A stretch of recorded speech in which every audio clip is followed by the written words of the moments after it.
નમસ્કાર, આપ જોઈ રહ્યા છો સીએનસીસી ગુજરાત અબડાસા તાલુકાના નલિયા વીરબાઈ મહિલા મંડળની બહેનો દ્વારા નલિયામાં પાંજરાપોળની ગાયો માટે ગાજરનું દાન કર્યું. 20 વર્ષથી મહિલા મંડળ દ્વારા ની બહેનો દ્વારા સત્સંગમાં થતી રકમ ગાયોની નિરણ માટે આપવામાં વર્ષોથી આવે છે. આજે નલિયા પાંજરાપોળમાં રહેતી ગાયો માટે ગાજરનું દાન પણ કરવામાં આવ્યું. બીજી બહેનોને આમાંથી પ્રેરણા મળી શકે અને તેઓ કાર્યો કરે તે માટે નલિયાની સક્રિય બહેનો આ દાન પૂર્ણ કરતી હોય છે. ધાર્મિક કે સામાજિક કાર્યક્રમમાં મહિલા મંડળની બહેનોનું વધુમાં વધુ શ્રીફાળો રહેતો હોય છે અને કાર્યક્રમો યોજાતા હોય છે. આ કાર્યક્રમોને સફળ બનાવવા માટે આ બહેનોનો પૂરેપૂરો સહયોગ રહે છે.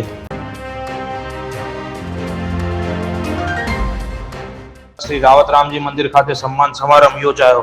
આજે સવારે 10 કલાકે સદાબહાર ગ્રુપ દ્વારા ગત 22/1/2024 અયોધ્યા ખાતે ભગવાન શ્રી રામચંદ્રજીની મૂર્તિની પ્રાણ પ્રતિષ્ઠા આમંત્રિત અયોધ્યા પ્રતિષ્ઠામાં હાજર રહી અને ઐતિહાસિક પળના સાક્ષી બનેલ આપણા માટે ગૌરવરૂપ એવા સમગ્ર ભારતમાં એકમાત્ર સિદ્ધપુરમાં શ્રી રાવત રામજી મંદિર ખાતે શ્રી બેચર સ્વામી મહારાજની ગુરુગાદીના પૂજ્ય મહંત શ્રી પ્રકાશબાપુ શ્રી લાલજીભાઈ મકવાણા નિવૃત્ત મામલતદાર અને પ્રમુખ શ્રી રાવત રામજી મંદિર ટ્રસ્ટનું શાલ તેમજ હાર પહેરાવી સન્માન કરવામાં આવ્યું હતું.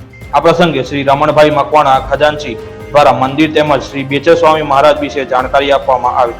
શ્રી લાલજીભાઈ દ્વારા આ સન્માનને વધારવામાં આવ્યું અને સનાતન હિન્દુ સમૃદ્ધની ભાવનાથી તેઓ ગદગદિત થઈ ગયા અને ખૂબ આભાર માન્યો હતો.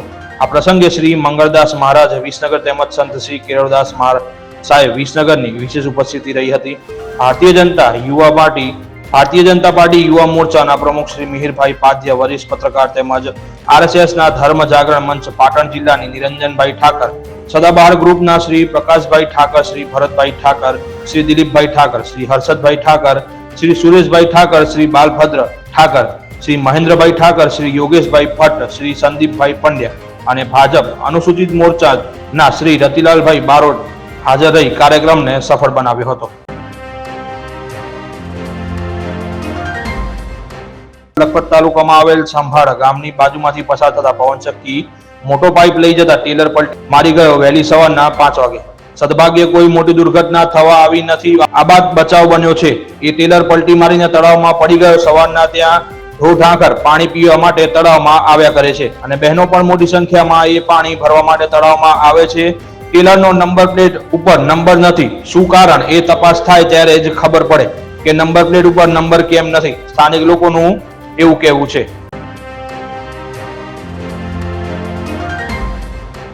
સિદ્ધપુર વિશ્રામ ગૃહ ખાતે ગુજરાત પ્રદેશ અધ્યક્ષ માનનીય શક્તિસિંહ ગોહિલ સાહેબના આદેશ અનુસાર સિદ્ધપુર તાલુકા શહેર કોંગ્રેસ સમિતિની કારોબારી બેઠક યોજાઈ, જેમાં પ્રદેશ કોંગ્રેસ મહામંત્રી હરિભાઈ ભરવાડ, જિલ્લા પ્રભારી અલકાબેન ક્ષત્રિય, જિલ્લા કોંગ્રેસ પ્રમુખ શંકરજી ઠાકોર, સિદ્ધપુર પૂર્વ ધારાસભ્ય ચંદનજી ઠાકોર સહિત વિસ્તારના આગેવાનો કાર્યકરોએ મોટી સંખ્યામાં હાજરી આપી.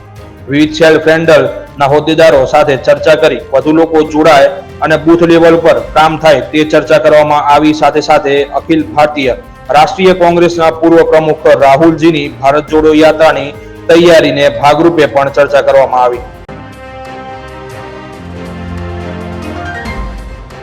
સિદ્ધપુર શહેરમાં અરુડેશ્વર મહાદેવ નૂતન મંદિર શિખર પ્રાણ પ્રતિષ્ઠા મહોત્સવ તેમજ કોટી રુદ્ર શાંતિયાગનું 5 દિવસીય આયોજન કરવામાં આવ્યું છે, જેમાં 5 દિવસીય હોમાત્મક 1 કરોડ આહુતિ હોમ, 1 દિવસમાં 20 લાખ આહુતિ હોમ થશે, 200 યજમાન અને 250 બ્રાહ્મણ 5 દિવસ હોમાત્મક કરશે. લાખો શ્રદ્ધાળુઓ દર્શનનો લાવો લેવા પધારવા હોવાથી વાહન પાર્કિંગ સહિતની તમામ વ્યવસ્થાઓ હાથ ધરવામાં આવી છે. સિદ્ધપુર સરસ્વતી નદીને તટે અરવડેશ્વર મહાદેવ મંદિરને 140 વર્ષે નૂતન મંદિર શિખર પ્રાણ પ્રતિષ્ઠા મહોત્સવ તેમજ કોટી રુદ્ર શાંતિ હોમાત્મકનો ધર્મોત્સવ 8 વીઘા જમીનમાં ઉજવાશે. યજ્ઞ પ્રારંભ મહાવદ 11 ને 6 માર્ચ 2024 બુધવાર નૂતન મંદિર શિખર પ્રતિષ્ઠા મહાશિવરાત્રી 8 માર્ચે મહાશિવરાત્રી દિવસે સવારે કરાશે તેમજ કોટી રુદ્ર શાંતિ યજ્ઞ પૂર્ણાહુતિ મહાવદ અમાસે પૂર્ણાહુતિ થશે.